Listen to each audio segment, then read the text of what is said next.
conseils de pro. Tête qui tourne ou perte d'équilibre, il peut s'agir de vertige. C'est le sujet du jour avec le docteur Emmanuel Ceris-Dehar. Alors déjà, qu'est-ce qu'un vertige ? Un vertige donne l'illusion que l'environnement, mur, sol, plafond, les objets autour de soi se mettent à bouger. Ça peut également être ressenti comme un déplacement de soi-même dans l'espace. Ces manifestations sont liées à un trouble de l'équilibre. Les sensations vertigineuses, sans être forcément des vertiges, sont proches du vertige et peuvent également être liées à un trouble de l'équilibre, comme les vertiges caractérisés. Elles ne causent pas d'impression de mouvement de l'environnement, mais plutôt une sensation de déséquilibre, d'instabilité, d'ébriété ou de chute imminente. Elles apparaissent quand la personne se tient debout ou pendant la marche et disparaissent dès qu'elle prend appui quelque part ou qu'elle se retrouve en position assise ou couchée. Elles nécessitent également, ces sensations vertigineuses, un avis médical. La durée et la fréquence des vertiges, ça peut être très variable en fonction de la cause. Une crise vertigineuse peut durer de quelques secondes à plusieurs heures. Elle peut être unique ou se répéter à intervalles réguliers. Les vertiges peuvent être déclenchés par certains mouvements, se lever, se coucher, tourner la tête rapidement par exemple. Ils peuvent être accompagnés de divers symptômes. On comprend bien quand on a l'impression d'être dans un manège et que ça dure. On peut très bien avoir des nausées ou des vomissements. Donc c'est le cas pour les patients qui sont atteints d'un grand vertige.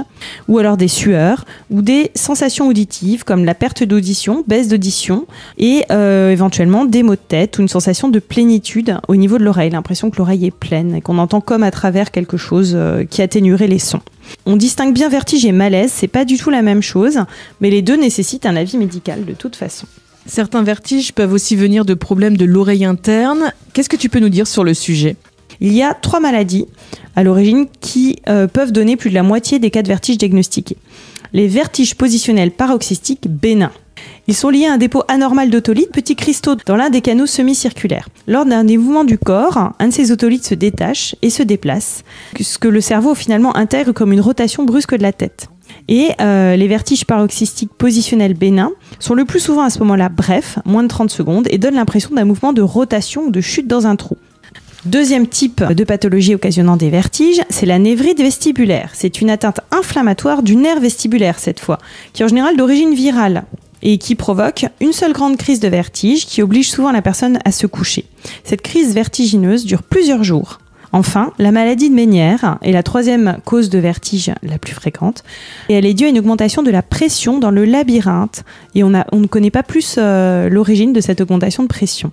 Elle n'atteint en général qu'une oreille. Elle est à l'origine de crises de vertige intenses, rotatoires, qui durent d'une vingtaine de minutes à quelques heures.